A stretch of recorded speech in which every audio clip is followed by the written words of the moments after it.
I'd like to hear anybody's thoughts on that video clip because it was a powerful one, and I think many of you might have been your first time seeing it. So if anybody would like to share their views on it, we can briefly discuss it before we move to close. Shalom, shalom. What I want to add to this is that I believe that if we really look at history, I think that we always had the power to define, right? If you look at the world, one of the things that, I come from the Bronx, right, in New York, and this the rapper name is oh my goodness, Rakim, and he's had the thing called move the crowd. So when I hear power to define, it's like, you have the power to move the crowd, to have to move people in a direction. Like the sister was saying, Adia was saying about the power to influence society's mind, whether good or evil. So I believe we always had that, because if you look at the world, we always set trends and people always follow us. But from the Afro, from the right on, and we always was there. But I think our problem is that we don't know how to use it in the right way, because it will benefit the whole. You know what I mean? It will benefit the whole. Like I said, the power to define is the power to influence, right? To move that crowd, right? And we always had that. Because we look at hip hop. I mean, the other day, I'm in one of them stores. I see a European with his pants hanging down. You know what I mean? Like brother, you know what I mean? They got his pants hanging down, sagging off his body. Like, oh my goodness. You know what I mean? Guys, oh my goodness. We have that power, but we just don't know how to use it where it will benefit the whole in a right manner. That's my stuff there. Yeah, that's a powerful point. We've always had influence, but the problem is who's been influencing us? Because those that are influencing us are allowing for us to use our influence to promote their agenda. And when we're talking about the power to define, we're talking about going to that level of psychological analysis to where we're able to reevaluate not just whether or not people are following us, but who are we following and whose image are we made? Because we're a long way from the Genesis creation and the creation and image of the Most High. Now we've come under the influence of all kind of foreign powers, And so that power to define is just re-examining that spiritual link of what's going on in our minds, and you can see how it played itself out in the struggle for our liberation as a people. Okay. Don Mikael? Yeah, Toda, Abba, that's my first time seeing that clip. He went straight to the truth. He just told the truth. And that's what was so powerful about the way that he made his approach. He wasn't emotional. He just stated the truth. And he told them right what was going on. Y'all, using some intellectual racism. Jim Crow stuck his head up over here. Man, he just stated the truth, and you really can't battle the truth. You really can't. You can try. You can try to battle the truth. You can get offended by it and then start calling people, whatever label you want to give. Okay, their power to define, again, is always a negative for us. Define us as negative this, negative that, negative. We finally made a power to define us as positive truth.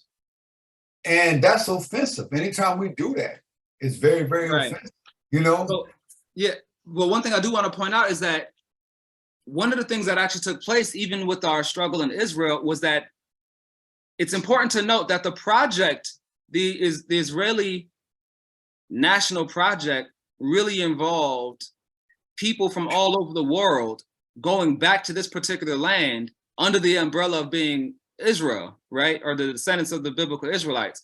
But these people are coming from different parts of the world. So there are those that are coming from Europe.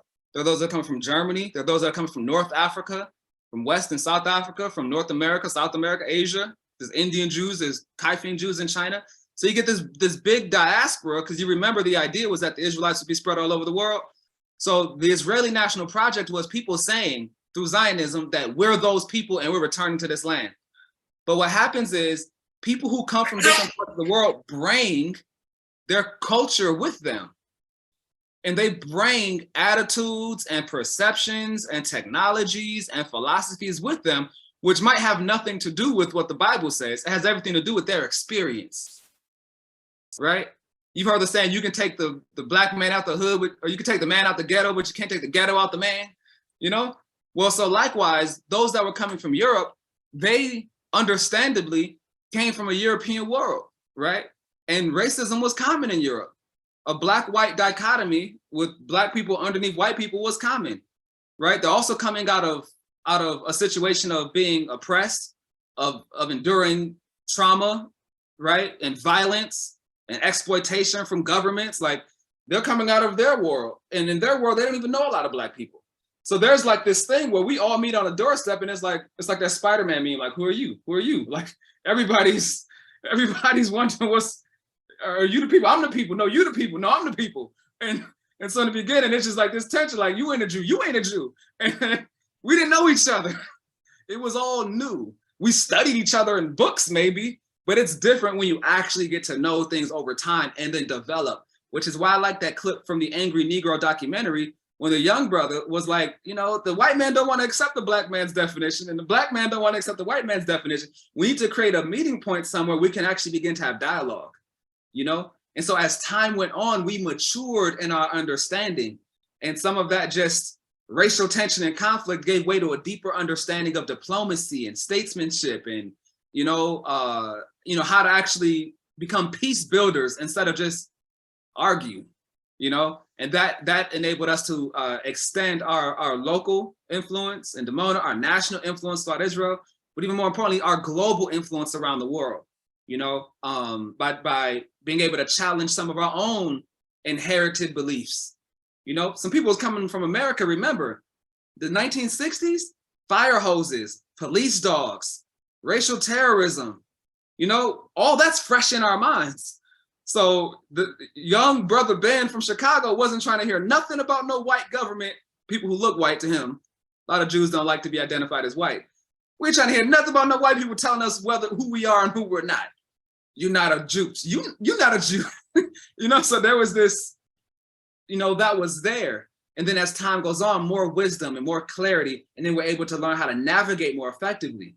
You see, that's wisdom. But it's still helpful to go back and see how everything started and just see that it's been a war of definitions, a war of perceptions. Remember, they're racist and they're anti-Semites. That we've heard that before. As Black people in America, we see that playing itself out today, and it's just like there's still an ongoing tension with many Black Americans and the Jewish community where there's just misunderstanding and miscommunication and conflict, much of it unnecessary, but because of the cycles that we've been in, the drama is perpetuated. And where we're coming in now is that all of this tension and all this drama and all this conflict is the result of the wrong people having the power to define. Right? Because it creates an obvious problem. If the ancient Israelites were white, like how we've seen in every single movie about the Bible, then these Black people claiming to be Israelites must be lying. And if you grew up in a country and everything you ever saw in that country, if you're from Spain or Italy, you're Roman, and everything you ever saw about the Bible was white people, and a group of Africans are like, those are our ancestors, you can let them Africans is tripping. And so the wrong people had the power to define for so long. It only makes sense to say that Black people are crazy, But then the more we study, the more we learn, we're like, wait a second, now no way the Israelites actually looked like Charleston Heston in the Ten Commandments movie, or Russell Crowe, or, in Noah, or any of these things. So it's like, wait a second, we can have another conversation once we learn how to actually have that conversation. And in our experience in Israel, we've had a lot of people come and confirm, you guys, you actually were right, and they would have been less likely to say that if we was standing on the side of street corners and yelling at them, but through wisdom and diplomacy and shining our light of our positive example, we've been able to create a new paradigm, and that's the goal of where we're going from here, using the power to define in a righteous manner to affect a righteous change in the hearts and minds of men so we can move in a righteous direction, not just to argue and get involved in racial identity politics and drama and conflict, that don't really lead nowhere, you know, except to more destruction and division. So that's the key point that I wanted to share.